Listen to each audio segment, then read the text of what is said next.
예수님! 오늘 예수님께서는 가파르나움에 계십니다.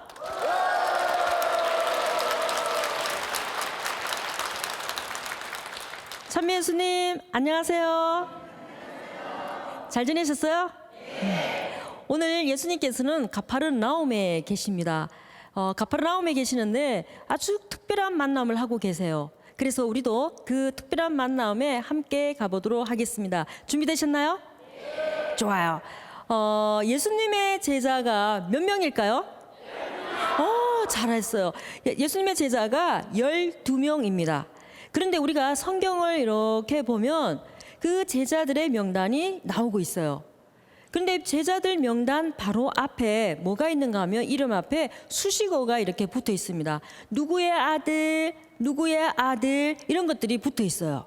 이렇게 누구의 아들이라는 수식어가 이렇게 붙었는 것은 세리 마테오 빼고는 12 제자단 안에 같은 이름이 있다. 이거를 우리가 알 수 있겠습니다. 그래서 보면 야고보가 2명이고 시몬이 2명입니다. 그리고 유다도 2명으로 되어 있죠. 그래서 이름 앞에 수식어가 붙어 있다. 이거는 같은 이름을 가지고 있는 사람들이 여럿 있는 것을 구별하기 위해서다. 이렇게 알고 있으면 되겠습니다. 그렇죠? 그리고 예수님의 제자들을 이렇게 보면 지극히도 평범한 그 사람들입니다. 뛰어나게 공부를 많이 했는 사람들도 없고, 그리고 아주 부자도 없습니다. 그리고 어떤 재주가 있는 그런 사람들도 없고, 또 많은 사람들에게 영향력을 줄 수 있는 그런 사람도 없어요. 그냥 어디에서나 만날 수 있는 그런 지극히 평범한 사람이었다라는 것을 우리가 볼 수 있습니다.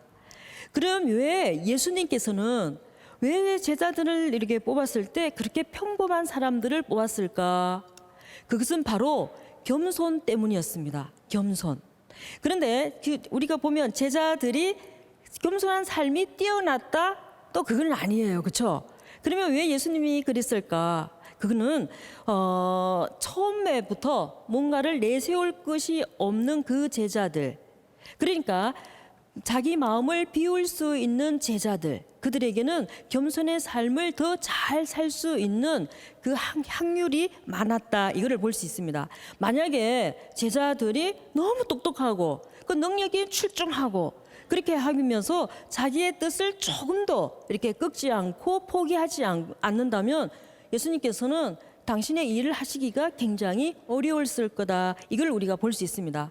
그런데 제자들이 지극히 평범했기 때문에 겸손의 삶을 잘 살아갈 수 있는 그 그릇을 만든다. 우리가 그거를 볼 수 있습니다. 그러면서 마테오 복음에서 보면 뭔가 하면 유일하게 그 지급이 나오는 것은 바로 세리 마테오 뿐이었습니다. 그래서 여기에서 우리는 제자들의 이름이 이렇게 나오고 있는 복음서를 한번 읽어보도록 하겠습니다. 마테오복음 10장 2절에서 4절을 다 함께 읽어보겠습니다. 준비되셨나요? 네. 좋아요. 자, 시작. 12 사도의 이름은 이러하다. 베드로라고 하는 시몬을 비롯하여 그의 동생 안드레야, 제베데오의 아들 야고보와 그의 동생 요한, 필립보와 바르톨로메오, 토마스와 세리 마테오, 알페오의 아들 야고보와 타데오, 열혈당원 시몬, 그리고 예수님을 팔아넘긴 유다 이스카리ot이다. 네, 잘 읽으셨습니다. 마테오는 복음서를 기록하면서 자신의 이름 앞에 세리 마테오라고 밝힙니다. 이것은 굉장한 큰 의미가 있다. 이렇게 알 수가 있죠. 마테오는 예수님께서 세리인 자기를 12 제자당 가운데 하나로 뽑으신 것이야말로 복음 운동의 본질을 보여주는 행동이라고 생각을 했던 거죠. 마테오의 의도를 조금 더 우리가 잘 알아듣기 위해서는 그 당시 세리가 유다인들에게는 어떻게 비쳤는지 그걸 한번 살펴보는 게 좋겠습니다. 세리는 존재 자체로 죄스럽기 때문에 법정에 설 수가 없었습니다. 그리고 성경에서도 세리를 얘기를 할 때 꼭 죄인이라는 단어를 함께 쓰고 있어요. 우리가 알고 있는 것처럼 어떻게 하는가 하면 세리와 죄인들 이렇게 표현하고 있는 것을 잘 알고 있습니다. 세리는 유다 사회에서 도덕적으로나 혹은 종교적으로 받아들이지 않는 그런 존재임을 여기서 알려주고 있어요. 왜냐하면 세리는 유다 사회의 공공의 적입니다. 그래서 누군가를 욕할 때 저는 욕을 잘 못하는데 누군가를 욕할 때 이 세리 같은 놈아 이렇게 얘기를 하면 그거보다도 더 흠한 욕은 없다고 합니다. 유다인들이 이렇게 세리를 미워하고 또 죄인이라고 취급하는 이유는 지금 유다가 로마의 속국으로 돼 있는 그 상황입니다. 그렇기 때문에 로마에 협력하는 왜국노입니다. 그리고 또 하나는 동족의 피를 빨아먹는 기생충 같은 그런 존재다 이렇게 생각을 하고 있죠. 그리고 또 하나는 세리는 책정된 그 금액을 먼저 로마 당국에 냅니다. 그러고 난 뒤에는 그 로마 당국에 내는 그 돈보다도 더 많은 돈을 누구에게? 백성들에게 부담을 주죠. 그래서 더 많은 돈을 받아내서 자기의 배를 채우는 그런 상황에 놓여 있는 게 바로 세리들이었습니다. 그렇다고 해서 사람들은 대놓고 세리들에게 반발하지 못했어요. 왜냐하면 이 세리들은 군인들의 도움을 받아서 세금을 이렇게 거두어 드리고 누군가가 반발을 하면 폭력을 행사하기 때문이었습니다. 그래서 유다 사회에서는 이 세리를 갖다가 살인자요 강도라고 생각을 했던 거죠. 예수님께서 당시에 그 유다인들의 정서를 조금이라도 생각했다면 마테오를 절대로 12제자단으로 뽑지 않았을 것입니다. 하지만 우리 예수님께서는 그런 것에 전혀 마음을 쓰시지 않으셨어요. 예수님께서는 사람들의 경멸과 미움을 받는 사람을 제자로 부르심으로 인해서 당신이 이 세상에 오셨던 그 목적을 분명하게 말해주고 있는 것을 여기서 알 수 있겠습니다. 마테오와 같은 그 세리도 12제자단 중에 하나로 될 수 있음을 알려주는 것은 당신의 복음 운동이 용서를 선포하는 운동이라는 것을 알려주는 것이죠. 마테오는 히브리어로 주님의 선물이라는 뜻입니다. 오늘 우리는 마테오의 그 부르심 받은 장면을 다 함께 보도록 하겠습니다. 마테오복음 9장 9절에서 13절을 다 함께 읽어보도록 하겠습니다. 준비되셨나요? 네. 자, 시작. 예수님께서 그곳을 떠나 길을 가시다가 마테오라는 사람이 세관에 앉아 있는 것을 보시고 말씀하셨다. 나를 따라라. 그러자 마테오는 일어나 그분을 따랐다. 예수님께서 집에서 식탁에 앉게 되셨는데 마침 많은 세리와 죄인도 와서 예수님과 그분의 제자들과 자리를 함께 하였다. 그것을 본 바리사이들이 그분의 제자들에게 말하였다. 당신네 스승은 어째서 세리와 죄인들과 함께 음식을 먹는 것이요? 예수님께서 이 말을 들으시고 그들에게 말씀하셨다. 튼튼한 이들에게는 의사가 필요하지 않으나 병든 이들에게는 필요하다. 너희는 가서 내가 바라는 것은 희생 제물이 아니라 자비다 하신 말씀이 무슨 뜻인지 배워라. 사실 나는 의인이 아니라 죄인을 부르러 왔다. 네, 잘 읽으셨습니다. 가파르나움이 어디인가 한번 지도를 보도록 하겠습니다. 제가 이미 지도를 이렇게 그려놨는데 가파르나움은 이게 갈릴리아 호수예요. 그렇죠? 갈릴리아 호수이고 북동쪽 요 지점에 가파르나움이 있다는 것을 알고 있습니다. 가파르나움이 뜻이 있다고 그랬어요. 우리가 저번에 한번 배웠는데 가파르나움은 위로의 마을, 위로의 마을이라는 뜻을 가지고 있다 얘기했어요. 기억나시나요? 좋아요. 전성에 따르면 이 마테오는 가파르나움의 세리였습니다. 그런데 이 가파르나움은 교통의 요충지였었어요. 그래서 가파르나움을 지나가는 그 인구와 거기에 살고 있는 모든 사람들을 이렇게 합치면 하루에 15,000명 가량이 북적되었다고 합니다. 그리고 또 이 가파르나움은 국경선이 있는 그 마을이었기 때문에 필리포스 그 영토에서 헤로데 안티파스 땅으로 넘어올 때 제일 먼저 만나는 마을이 어디이다? 가파르나움이다 이거입니다. 그러니까 당연히 이곳에 무엇이 있는가 하면 세간이 있게 마련입니다. 그래서 마테오는 이 마을을 통과하는 이들에게는 통행세를 받습니다. 그리고 이곳에 사는 백성들에게는 무슨 세를 받을까요? 소득세를 이렇게 받습니다. 그리고 가파르나움에 사는 사람들 가운데 마테오를 모르는 사람이 아무도 없습니다. 그래서 그리고 가파르나움에 계신 예수님께서도 오가다가 세간에 앉아 있는 마테오를 보시고 또 마테오가 어떤 사람인지를 잘 알고 있었다. 우리는 그것을 알 수 있습니다. 마테오 또한 그랬을 것입니다. 왜냐하면 마테오는 예수님에 대해서 어느 정도 정보를 알고 있었다. 그 세간이라는 그 자리가 그곳에 사는 사람들의 인구의 이동을 조금 알아야 하고 그리고 거기에서 주요 인물이 누구인지를 파악해야 하는 그런 자리이기 때문입니다. 그래서 이 마테오는 예수님의 소문을 들었어요. 어떤 소문인가 하면 시몬 베드로의 장모를 열병에서 일으키신 그 이야기를 들었습니다. 그리고 이 가파르나움에서 어떻게 해요? 많은 병자들을 고쳤다는 이야기를 이미 알고 있었습니다.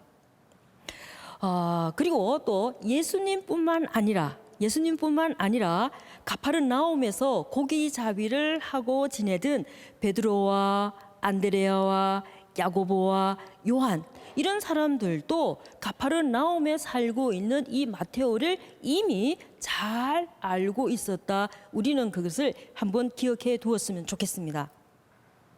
우리는 한번 상상해 볼까요? 지금 예수님께서 베드로와 야고보와 안드레아와 요한을 데리고 마테오가 앉아 있는 그 세간으로 갑니다. 우리가 충분히 생각할 수 있어요, 그렇죠? 그런데 제자들이 이제 얘기를 속으로 생각합니다. 우리 예수님께서 지금 실수하는 거다 이렇게 생각을 하고 있어요. 왜냐하면 마테오를 지금 12제자단으로 부르는데 자격이 없다 이렇게 생각하기 때문입니다. 그렇지만 그렇지 않았습니다. 예수님께서 부르시자 마테오는 즉시 일어나 모든 것을 버리고 예수님을 따랐습니다. 마테오에게서 모든 것을 버린다는 것은 다른 제자들에 비해서 거의 큰 모험을 하고 있다 이것을 알 수 있어요. 왜냐하면 베드로와 안드레아는 혹시나 나중에 마음이 변해서 예수님을 따르지 않는다 이렇게 하면 다시 고기잡이를 할 수 있어요. 그렇죠? 그런데 이 마테오는 그럴 수가 없습니다. 마테오가 세리라는 그 보장된 직업 그리고 많은 재산 이 모든 것을 포기하고 주님을 따랐다는 것은 그 주님의 부르심에 전폭적인 신뢰를 두었다는 것을 여기서 알려주고 있습니다. 고대 전성에 따르면 마테오가 예수님의 부르심을 받았을 때 딱 한 가지만 빼고 모든 것을 버렸다고 합니다. 그러면 딱 한 가지 버리지 못한 게 무엇일까요? 알 수 없어요. 그렇죠? 근데 저는 알고 있습니다. 그게 바로 뭔가 하면 펜이었다고 합니다. 펜. 자, 그런데 마테오는 세무장부를 할 때 사용했던 그 펜으로 예수님의 가르침과 삶을 기록했습니다. 마테오는 세리 일을 할 때 발휘했던 뛰어난 그 수집력과 분석력, 그리고 수치 감각, 계산력 이런 것을 통해서 마테오 복음서를 기록했다라고 말하고 있습니다. 마테오는 예수님의 부르심을 받기 전에는 과대한 세금으로 동족을 힘들게 하고 착취를 했지만 예수님의 제자가 되고 난 뒤에, 예수님의 제자가 되고 나서부터는 동족을 위해서 생명의 복음서를 저술하였습니다. 마테오는 우리 통상적으로 회계사, 그리고 세무 공무원, 여기 공무원 계시나요? 세무 공무원, 그리고 금전 출납원, 그리고 장부 기록원의 수호 성인입니다. 전성에 따르면 마테오는 서아시아 지역에서 복음을 전한 다음에 아프리카 에티오피아로 가서 선교하다가 순교했다고 합니다. 우리는 마테오의 부르심을 통해서 예수님의 제자로, 그리고 하나님의 자녀로서 새 삶을 사는 데는 과거의 잘못된 삶이 아무런 장애가 될 수 없다는 것을 알려주고 있죠.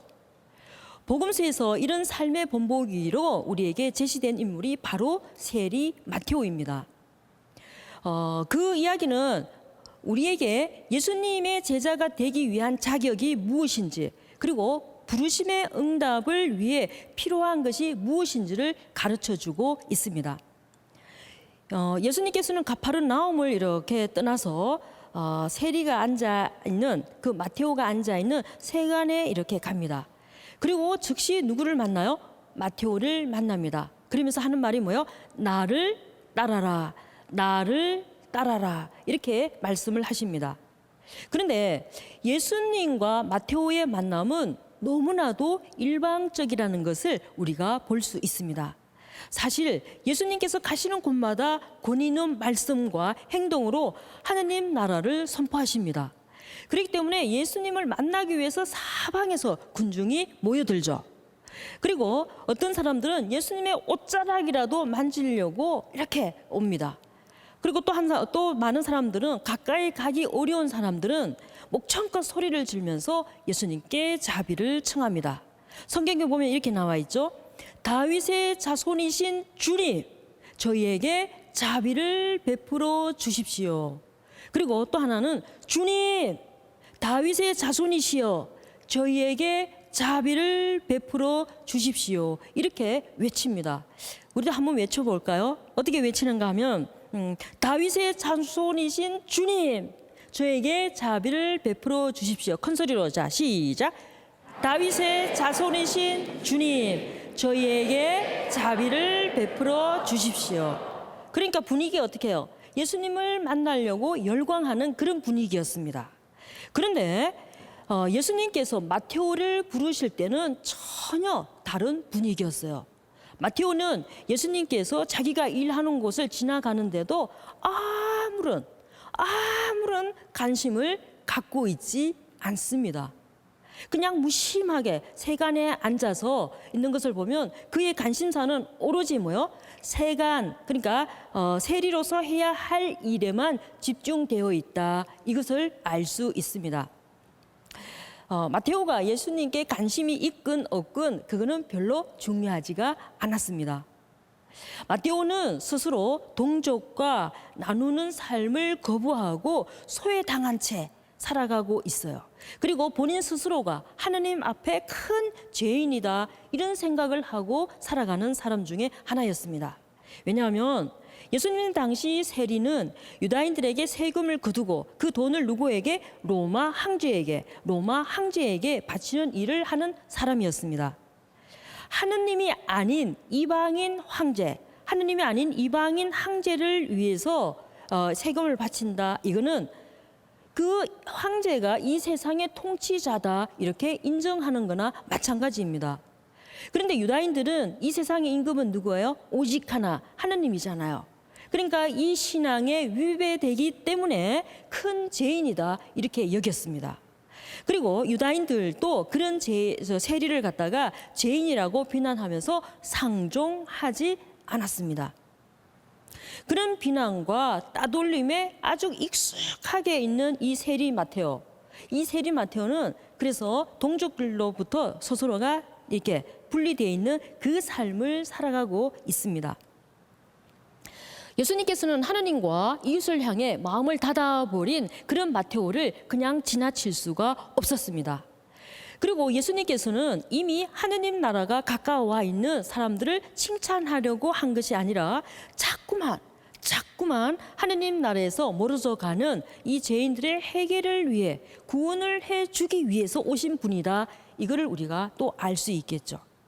예수님께서는 죄인을 이렇게 심판하고 단죄하는 것으로 세상을 바꿀 수 없다는 것을 알 수 있었습니다.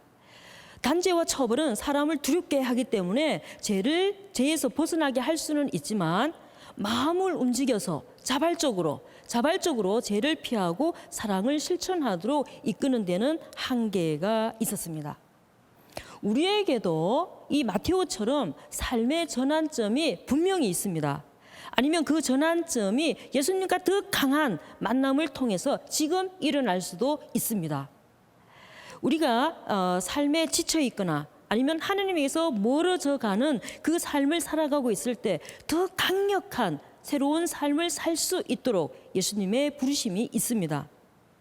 오늘 우리는 마테오에게 먼저 다가가신 예수님께서 지금 우리에게 다가오셔서 새로운 삶을 살도록 촉구해 주시는 그 부르심을 느낄 수가 있겠습니다. 그러기 위해서는 우리는 예수님의 손을 꼭 잡아야 합니다. 우리는 오늘 위로의 마을 가파르나움에서 예수님께서 우리의 손을 잡으면서 새로운 삶을 살 수 있도록 용기를 주시는 그 예수님을 만나보았습니다. 그렇죠? 잠시 후에는 야이로의 딸을 소생시킨 예수님을 만나보도록 하겠습니다.